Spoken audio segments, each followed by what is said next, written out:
நண்பர்களே, டேய் இங்கே வாடா. நீ பேசவும் மாட்டேன்.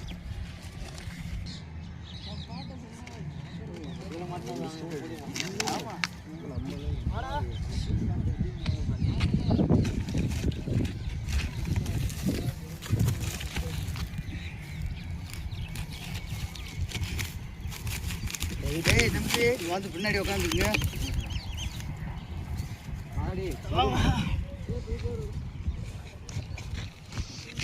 பையடுது பையன் ஓரம் கட்டி வச்சு தெரியுமா? கரெக்டா எல்லாம் ஜூம் பண்ணி பக்கத்தில் உட்காந்துருங்க.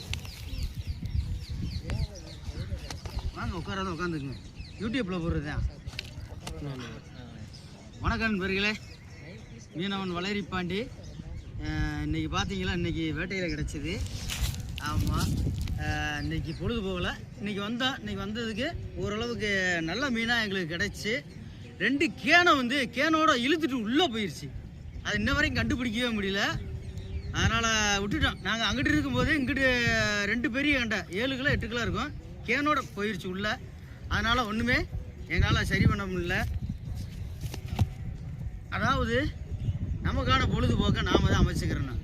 ஏன்னா எது நல்லதோ அதை நம்ம பார்த்து போய்க்கிறோம். வேலை இருந்தால் வேலை பாருங்கள். வேலை இல்லாத நேரம் இது ஒரு அருமையான டைம் பாஸ். மீன் பிடிக்கிறது மூளையும் கண்ணு ஒரே இடத்துல இருக்கும். நல்ல அருமையான யோகா. ஏன்னா பார்த்துக்குங்க, பொழுது போயிடும். நாளைக்கு எப்பயும் போல மாட்டுக்கு மீன் பிடிக்க போயிடலாம். நான் முடிஞ்ச அளவுக்கு சொல்கிறது, மது நாட்டுக்கு வீட்டுக்கு உயிர் கேடு. முடிஞ்ச அளவுக்கு அந்த போதையிலேருந்து வெளியே வாங்க. இன்றைக்கெல்லாம் உழைப்பு கம்மியாயிருச்சு. கேட்டால் பொழுது போகலாம், வாங்க சரக்கு அடிப்போன்றீங்க. இன்றைக்கி காலங்கள் அப்படி ஆயிடுச்சு.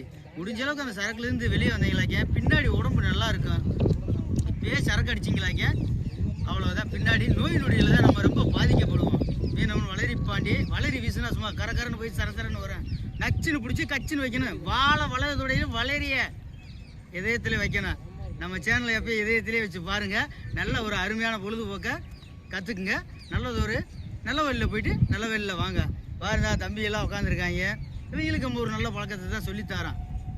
எது நல்லதோ என்ன எல்லாமே நல்லது. இந்த பார்த்தியா, வந்தோம் கிடைச்சா வீட்டுக்கு, இல்லையா நம்மோட நிம்மதியாக வீட்டுக்கு போயிடலாம். இந்த 2 கட்லா 4 ஜிலேபி எல்லாமே கிடைச்சி.